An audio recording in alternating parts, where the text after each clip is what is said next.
In today's video, I'm going to teach you how to configure Google Drive download node in n8n.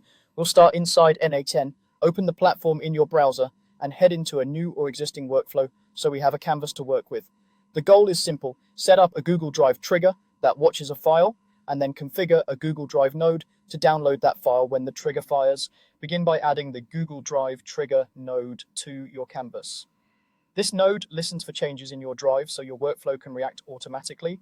When you open it, you'll be prompted to connect an account. Create a new credential and complete the secure sign-in to Google.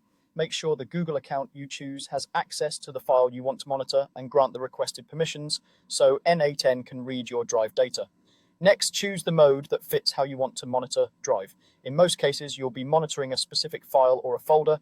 Then set what to trigger on. If you want to watch a single file, select the file option, use the built-in picker to select the exact file from your drive, or paste its ID if you already have it.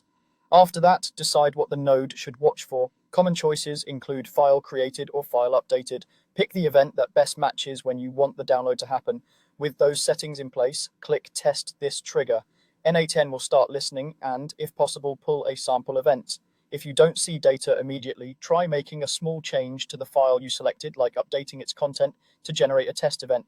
Now add the Google Drive node that will perform the download.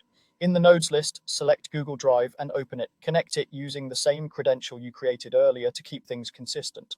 In the node settings, choose the resource as file, then set the operation to download.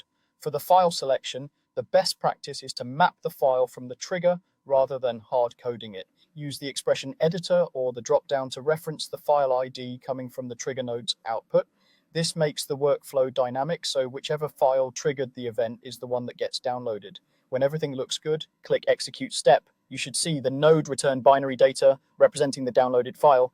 In the output, n8n will show a binary property you can pass along to other nodes, like saving to storage, emailing, or processing further. That's it. You've configured a Google Drive trigger and the Google Drive download node to automatically fetch a file whenever your chosen event occurs.